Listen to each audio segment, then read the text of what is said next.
तो दोस्तों, अगर आप बिहार के हैं तो आपके लिए एक खुशखबरी है। हमने बिहार के लिए स्पेशल एक चैनल शुरू किया है, बिहार एक नई सोच। इसमें हम बिहार की खबरें बताएंगे, वो भी भोजपुरी में।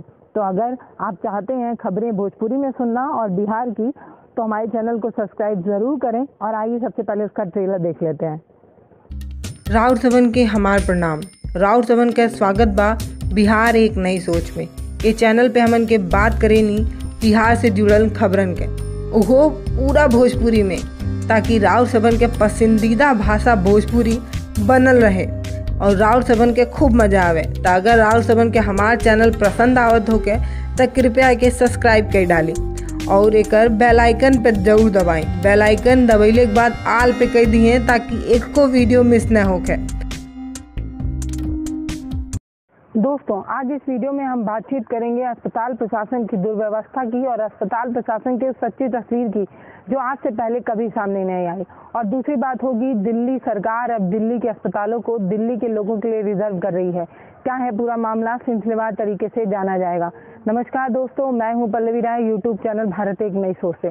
दोस्तों, आज हम आपको बात करेंगे अस्पताल प्रशासन की दुर्व्यवस्था, बदइंतजामी, बदहाली की सच्ची तस्वीर की। दोस्तों, किसी ने सही कहा है कि परिस्थिति की सही परख बुरे समय में ही पता चलती है। समस्या के समय में ही संसाधनों की सही परख हो पाती है।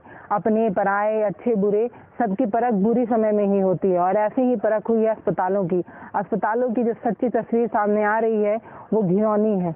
क्या सरकारी क्या प्राइवेट, सारे अस्पतालों की हालत बेकार है, बदहाल है। दोस्तों, ये सब मैं क्यों कह रही हूँ, वो सिलसिलेवार तरीके से आपको कई ऐसी घटना बताऊंगी जिससे आप खुद सोचने पर मजबूर होंगे। आइए शुरू करते हैं। सबसे पहली घटना है एक सरकारी अस्पताल की। हड्डी रोग के विशेषज्ञ एक डॉक्टर हैं जिनका नाम नहीं बताना चाहती। वो सरकारी अस्पताल में अपने प्राइवेट क्लिनिक को प्रमोट करने के लिए बैठते हैं। सरकारी अस्पताल में आ रहे मरीजों को प्राइवेट कार्ड देकर प्राइवेट क्लिनिक का कार्ड थमाते हैं ताकि पैसा ऐड कर मोटी रकम कमाई जा सके। एक बुजुर्ग व्यक्ति जो ऐसे समय में खुद ही पैसे की तंगी से झेल रहा था, उसके पैर में बुरी तरह से घाव लगता है और जब सरकारी अस्पताल में आता है कि कम पैसे में इलाज होगा तो उसे प्राइवेट कार्ड थमाकर उसे वहां बुलाया जाता है ताकि पैसा ऐंठा जा सके। इन महाशय को सरकारी अस्पताल में सिर्फ इसलिए आना है ताकि वो प्राइवेट के क्लिनिक के लिए मरीजों को इकट्ठा कर सके, मोटी रकम इकट्ठा कर पाए। एक ही घटना नहीं है, और भी घटना बताती हूँ। एक घटना है, व्हाट्सएप का स्क्रीनशॉट वायरल हो रहा है सोशल मीडिया पर। इस स्क्रीनशॉट में अस्पताल के एक शख्स हैं, उनकी कई घिनौनी बात सामने आ रही है। ये कहते हैं कि ये मुसलमानों का एक्सरे नहीं करेंगे। ये महाशय ये कहते हैं कि ये मरीजों का एक्सरे नहीं करेंगे जो मुसलमान हैं। ये भी कहते हैं कि मुसलमानों की तो इलाज ही नहीं होनी चाहिए। आगे ये भी कहते हैं कि अगर कोरोना पॉजिटिव हिंदू होता और डॉक्टर मुसलमान होता तो क्या कोई मुसलमान डॉक्टर हिंदुओं का इलाज करता। इस तरह की बात कहते आ रहे हैं और कई आपत्तिजनक बात इसमें उन्होंने की है इस स्क्रीनशॉट में। दोस्तों, यहाँ समझना ये है कि अब अस्पताल प्रशासन क्यों ऐसा होते जा रहा है और अस्पताल प्रशासन अब ऐसा रवैया क्यों अपना रहा है जो जाति, धर्म, लिंग, मजहब का लिबास पहने रहता है। डॉक्टरों का धर्म है कि वो मरीजों का इलाज करे, बिना जाति, बिना धर्म, बिना लिंग, बिना मजहब जाने। लेकिन अब ऐसा क्यों हो रहा है, ये एक समस्या है। लेकिन बहरहाल आगे बढ़ते हैं। पुलिस का ये कहना है कि मामले की जांच की जाएगी, कठोर से कठोर कार्रवाई की जाएगी। स्थानीय लोगों की तरफ से ये मामला पुलिस को बताया गया। आगे बढ़ती हूँ, एक और घटना आपको बताती हूँ। पौंडीचेरी का एक अस्पताल है जहां एक मृतक के शरीर को गड्ढे में बुरी तरह से फेंका जा रहा है। एक शख्स जो चेन्नई का रहने वाला था, पौंडीचेरी आता है, वहां पर वो कोरोना वायरस से संक्रमित होता है, उसकी मौत होती है। तो फिर अस्पताल प्रशासन के लोग, जो स्वास्थ्य कर्मचारी हैं, वो पीपीई किट पहने उस मरीज के शव को बुरी तरह से उस गड्ढे में फेंक देते हैं। अब यहाँ सवाल ये है कि क्या अस्पतालों के पास ये हक है कि वो शवों का ऐसे फेंक सके, मृतक के शरीर को ऐसे कैसे फेंक सकते हैं। यहाँ बात यह है कि शवों का भी अपना एक सम्मान होता है। किसी भी मृतक के शरीर को ऐसे अपमानित नहीं किया जा सकता है। एक रीति रिवाज परंपरा के तहत ही उनका अंतिम संस्कार होता है। बहरहाल कोरोना के समय में वो सारे रीति रिवाज परंपरा को नहीं फॉलो किया जा सकता, लेकिन फिर भी एक सरकारी नियम तो है, पुलिस को इत्तला की जा सकती है और जो भी सरकारी नियम है उसका पालन किया जा सकता है। पुलिस प्रशासन द्वारा किया जाने वाला तरीका ही सही है, लेकिन अस्पताल द्वारा किया गया ये जो तरीका है वो अमानवीय है। और ऐसा क्यों किया गया है, बहरहाल अब इसकी जांच हो रही है। जांच के आगे जो आएगा वो आपको बताएंगे। आगे खबर की तरफ बढ़ते हैं। मध्य प्रदेश का शाजापुर का एक सिटी अस्पताल है जहां 80 वर्ष के एक बुजुर्ग व्यक्ति को रस्सियों से बांधकर बेड पर बांधा गया। परिवार वालों का आरोप ये है कि 11,000 रुपए फीस मांगी जा रही थी डिस्चार्ज के लिए, जो उनके पास नहीं थी, इसलिए ऐसा किया गया है। बुजुर्ग की बेटी का बताना ये है कि जब उसको एडमिट किया गया था, बुजुर्ग व्यक्ति को एडमिट किया गया था, तो 5,000 रुपये जमा किए गए थे। आगे के 11,000 रुपये उनके पास नहीं है, तो वो कहाँ से दे, अपने बुजुर्ग पिता को कैसे छुड़ाएं। लेकिन अस्पताल प्रशासन का कुछ और ही कहना है। उन्होंने कहा कि इन्हें ऐंठन और अन्य कई तरह की समस्याएं हैं जिसकी वजह से उन्हें बांधा जा रहा है। एक बीमारी का नाम भी मेंशन किया जाता है और कहते हैं इस बीमारी की वजह से इंसान के दिमाग पर उसका जोर खत्म हो जाता है, वो गिर सकता है, अपने आप को चोटिल कर सकता है, इसलिए उन्हें बांधा गया। बीमारी का नाम बता देते हैं, इलेक्ट्रोलाइट इबोलस, ये बीमारी का नाम बताया गया है। एक खास तरीके की बीमारी है, इस तरह की बात कही गई है अस्पताल की तरफ से, परिवार बनाया गया है। बहरहाल मामले की जांच की बात कही गई है, जांच पर कठोर से कठोर कार्रवाई करने की बात कही गई है। मध्य प्रदेश के मुख्यमंत्री हैं शिवराज सिंह चौहान, उनका कहना है कि कठोर से कठोर कार्रवाई की जाएगी, मामले की जांच की जा रही है। विपक्ष को एक मुद्दा मिला है सरकार को घेरने के लिए, सरकार अपनी सफाई में लगी हुई है, लेकिन परिवार वालों पर क्या गुजर रही होगी। ऐसे समय में जब पैसे की कमी है तो फिर परिवार वालों के साथ या गरीबों के साथ जो रवैया अपनाया जा रहा है वो बेहद शर्मनाक है। आगे की एक घटना आपको बताना चाहती हूँ। 5 जून को 8 महीने की एक गर्भवती महिला, जिसको सही समय पर इलाज ना मिलने की वजह से उसकी मौत हो जाती है, उसके बच्चे की भी मौत हो जाती है। 8 अस्पतालों में 12 से 13 घंटे तक चक्कर लगा कर उसे भर्ती नहीं किया जाता है, जिसकी वजह से उसकी मौत होती है और उसकी बच्ची की भी मौत होती है। जब मामला सामने आया है तो गौतम बुद्ध नगर के प्रशासन की तरफ से ये कहा जा रहा है कि मामले की जांच की जाएगी, कठोर से कठोर कार्रवाई की जाएगी। आपको बता देते हैं कि महिला का नाम नीलम है, 30 वर्ष की हैं, अपने पति और 5 साल के बच्चे के साथ वो वहाँ रहती थी। परिवार वालों का ये आरोप है कि एक अस्पताल से दूसरे अस्पताल में लाने ले जाने में अधिक समय लगा, सही समय पर दवा ना होने की वजह से इनकी पत्नी की मौत हुई। उन्होंने ये बताया कि सारे अस्पताल यही कह रहे थे कि इनके पास बेड्स नहीं है, इस तरह के करके इन्होंने इनकी पत्नी को भर्ती नहीं कराया, जिसकी वजह से इनकी पत्नी की मौत हो गई। विजय सिंह, क्या हुआ क्या आपके साथ? जो आज पहले अपनी वाइफ को ESI लेके थे, ESI वालों ने बोल दिया कि जाके सेक्टर 30 ले आओ। सेक्टर 30 वाले कहने लगे कि वहाँ ले आओ, क्या नाम है, शारदा के बाद फिर जिम्स ले गए। जिम्स वालों ने मना कर दिया कि हमारे पे कोई बेड खाली नहीं है। फिर घूम करके हम फोर्टिस आए, फोर्टिस वालों ने मना कर दिया। फिर हम वहाँ पर आए, क्या नाम है, उसमें मैक्स वालों ने भी मना कर दिया कि हमारे पे बेड नहीं है। तो कुल मिला के फिर हमारी एम्बुलेंस में डेथ हुई थी। फिर जिम्स में लास्ट में पहुँचे, फिर उन्होंने वेंटिलेटर वगैरह लगाया, लेकिन उससे कोई फ़ायदा नहीं हुआ।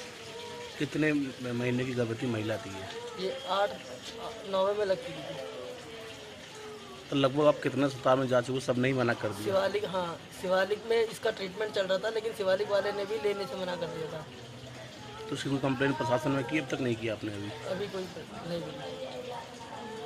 हो गई। परिवार वालों का सुन लिया, अस्पताल वालों की बात भी सुनना जरूरी है। आइए जानते हैं कि अस्पताल वालों की क्या प्रतिक्रिया है, वो क्या कह रहे हैं। ध्यान से सुनिएगा, बेहद जरूरी है। JP अस्पताल है, उनका कहना है कि नीलम जो है वो वहाँ पर आई थी, लेकिन उनमें कोरोना वायरस के लक्षण नजर आ रहे थे। उनको जुकाम था, हल्का हल्का बुखार था, सांस लेने में दिक्कत हो रही थी। उनको लगा कि इन्हें कोरोना वायरस का संक्रमण है और उस अस्पताल में कोरोना वायरस का इलाज नहीं होता, इसलिए उन्हें दूसरे अस्पताल में रेफर किया गया ताकि कोरोना वायरस का भी इलाज हो सके। दूसरा अस्पताल है शारदा अस्पताल। इनका कहना है कि यहाँ पर नीलम दोपहर के टाइम आई थी, उस वक्त उनकी हालत गंभीर थी, उन्हें ऑक्सीजन चढ़ाया गया और उस समय वहाँ पर ICU बेड्स खाली नहीं थे और ICU बेड जो है वो CMO अलॉट कराता है, यानी कि चीफ मेडिकल ऑफिसर, और वो वहाँ पर मौजूद नहीं थे, इसलिए उनको दूसरे अस्पताल में रेफर किया गया जहाँ पर ICU बेड्स खाली थे। एक अस्पताल है कोटिस, उनका कहना है कि सुबह 11 बजे नीलम वहाँ पर आई थी, उनकी हालत बहुत ख़राब थी और ICU में जगह भी नहीं खाली थी कि उन्हें भर्ती किया जा सकता। वेटिंग रूम में उन्हें ऑक्सीजन चढ़ाया गया। जब हालत थोड़ी सही हुई तो बिना समय गंवाए उनके पति को दूसरे अस्पताल में भेजने की सिफारिश की गई, दूसरे अस्पताल में भेजा गया। अब एक अस्पताल है मैक्स अस्पताल, उनका तो कहना है कि उनके रिकॉर्ड के मुताबिक इमरजेंसी में कोई भी मरीज रजिस्टर्ड ही नहीं किया गया, यानी कि एक अस्पताल से दूसरे अस्पताल में भागी दौड़ती एक महिला जो 8 महीने की गर्भवती थी, आखिरकार उसकी मौत हो जाती है। इसके लिए कौन है जिम्मेदार? हालतें इतनी खराब होती जा रही हैं, लेकिन जवाब देने तो होगा ही। आइए कुछ वीडियोस भी आपको दिखा देते हैं जो सच्ची घटना है और आपके हृदय को झकझोरने वाली है। कुछ वीडियोस देखिए। भैया मेरा छोटा बच्चा भैया अभी 1 साल का ही बच्चा नहीं है, 1 महीने का मेरा छोटा बच्चा है भैया, 11 महीने का बच्चा है। तो इन्हें अभी टेस्ट कराने के लिए बोल रहे हैं क्या भाई साहब? ये रेफर कर दिया इन्होंने यहाँ से भैया। क्या कह रहे हैं? ये कह रहे हैं कोविड का चेक कराओ भैया, और कुछ भी नहीं। तब तक इलाज नहीं करेंगे? नहीं भैया।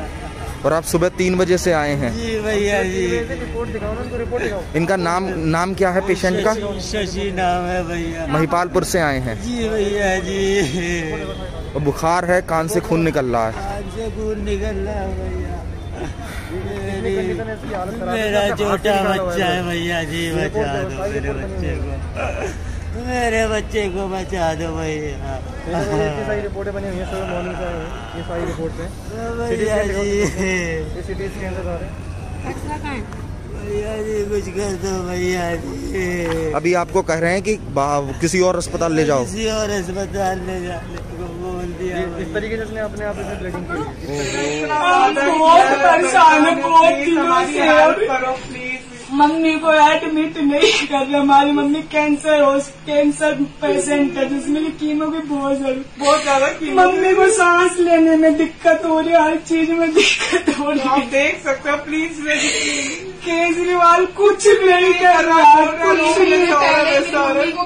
कीमो लग जाता 3 महीने पहले, और 3 महीने से मम्मी को अभी तक कीमो नहीं लगा। मम्मी को कुछ नहीं दे रहा, यूँ बोल रहे घर ले जाओ डायरेक्ट, अगर लाश बचे तो दे देना। बताओ कि हमें क्या करें? खबर कर देना, आप बताओ ना कैसे हमें क्या करें? देखो हमारी मम्मी वो सांस लेने में कितनी तकलीफ हो रही है। ये देखो जी, इनकी बॉडी जो है रात के 2:30 बजे से पड़ी हुई है। और ये देखिए ये जो बॉडी है, ये देखिए ये अंदर एक बॉडी पड़ी हुई है, और उसके साथ में ही कोरोना पेशेंट्स का इलाज हो रहा है। भाई भीड़ में लगाओ, भीड़ में लगाओ। हॉस्पिटल का हाल है, सफदरजंग हॉस्पिटल। और ये डेड बॉडी भी कम से कम 2 या 3 बजे से पड़ी हुई है रात के।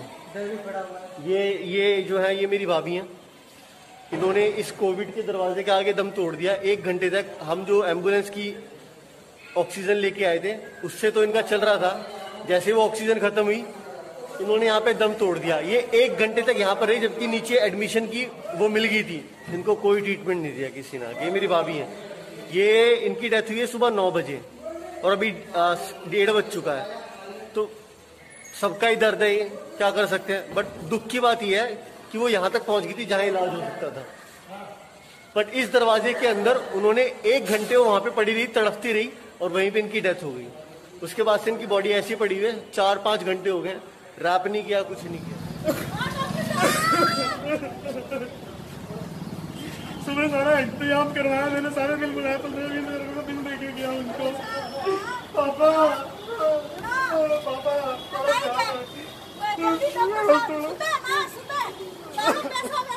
सभी को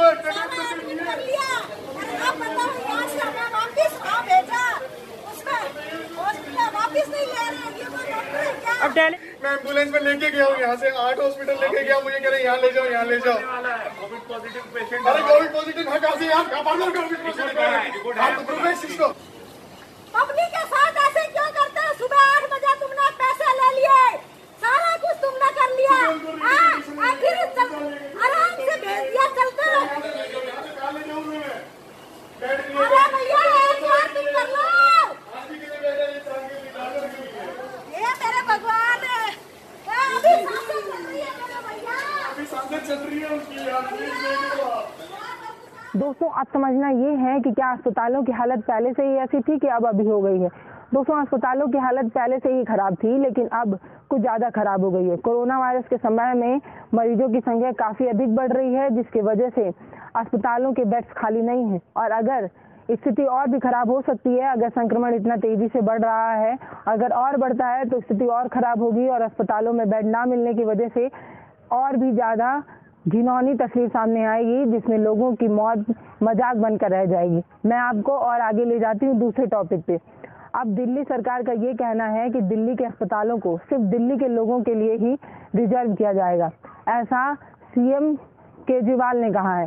दरअसल ये अटकलें पहले से लगाई जा रही थी कि ऐसा कुछ होने वाला है, लेकिन अब उन्होंने साफ कह दिया है जो अस्पताल दिल्ली के हैं उसमें सिर्फ दिल्ली के लोगों का ही अस्पताल में इलाज होगा। क्या सरकारी क्या प्राइवेट, ये नियम सबके लिए है। हाँ, हालांकि जो केंद्र शासित अस्पताल है वहाँ पर भारत के सभी नागरिक इलाज करा सकते हैं।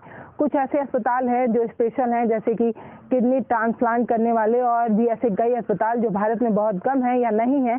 ऐसे अस्पतालों को ये सभी को खोला जाएगा। ऐसे अस्पताल में सभी कोई आके इलाज कर सकते हैं, लेकिन सिर्फ इन्हीं सुविधाओं के लिए, इसके अलावा और कुछ नहीं। दिल्ली सरकार की कैबिनेट बैठक में ये फैसला लिया गया है और 7 जून को एक वीडियो के जरिए ये बात साफ की गई है कि अब दिल्ली के अस्पतालों को सिर्फ दिल्ली के लिए ही रखा गया है, सुरक्षित कर दिया गया है। आखिर क्या कहा है अरविंद केजरीवाल ने, ये जान लेते हैं। उन्होंने कहा है कि पिछले हफ्ते हमने अपनी जनता से सवाल पूछा था, सुझाव मांगा था, जिसमें करीब 7.5 लाख लोगों ने सुझाव दिया है, जिसमें 90% लोगों का यही कहना है कि अस्पतालों को दिल्ली के लोगों के लिए सुरक्षित किया जाए। उन्होंने ये कहा कि वो 5 डॉक्टरों की एक कमेटी बनाकर रखे हैं, जिनका भी यही कहना है कि हालत बहुत गंभीर होने वाली है। ऐसे भी दिल्ली में केसेस बहुत ज़्यादा आ रहे हैं। उन्होंने कहा कि जून आखिरी तक हालत और ज़्यादा गंभीर होगी। 15,000 से अधिक बेडों की ज़रूरत तो सिर्फ दिल्ली वालों को लगेगी। ऐसे में दिल्ली के अस्पतालों को सिर्फ दिल्ली के लिए सुरक्षित किया जाए, इस तरह की बात जो है अरविंद केजरीवाल ने कही। लेकिन दोस्तों, यहाँ समझना यही होगा कि क्या राज्य सरकारों के पास इतना हक होता है कि वो अस्पतालों को सिर्फ अपने नागरिकों के लिए रखें। दोस्तों, भारत में एक एहली नागरिकता है, यानी कि भारत का हर एक नागरिक सिर्फ भारत का नागरिक है। अमेरिका की तरह यहाँ दोहरी नागरिकता नहीं है, यानी कि भारत के सभी संसाधनों पर भारत के सभी नागरिकों का अधिकार है। राज्य सरकारों के पास इतना हक नहीं कि वो अपने संसाधनों को सिर्फ अपने नागरिकों के लिए ही सुरक्षित रखें। सोचिए, ऐसे मुश्किल घड़े में अगर सारी राज्य सरकारें ऐसा फैसला लेने लगें तो जो राज्य जिनके यहाँ मेडिकल सुविधाएं बहुत कम हैं, उनका क्या होगा? उनके नागरिक तो ऐसे ही मर जाएंगे, और ऐसा करना ऐसे मुश्किल घड़ी में सही नहीं है। आपकी क्या प्रतिक्रिया है वो कमेंट बॉक्स में लिखकर जरूर बताइएगा। अपना सलाह सुझाव देते रहिए, अपना ख्याल रखिए। नमस्कार। भारत एक नई सोच को सपोर्ट करने के लिए सब्सक्राइब जरूर करें और आप तक वीडियो जल्दी से जल्दी पहुंचे, इसलिए बेल आइकन को भी जरूर दबाएं।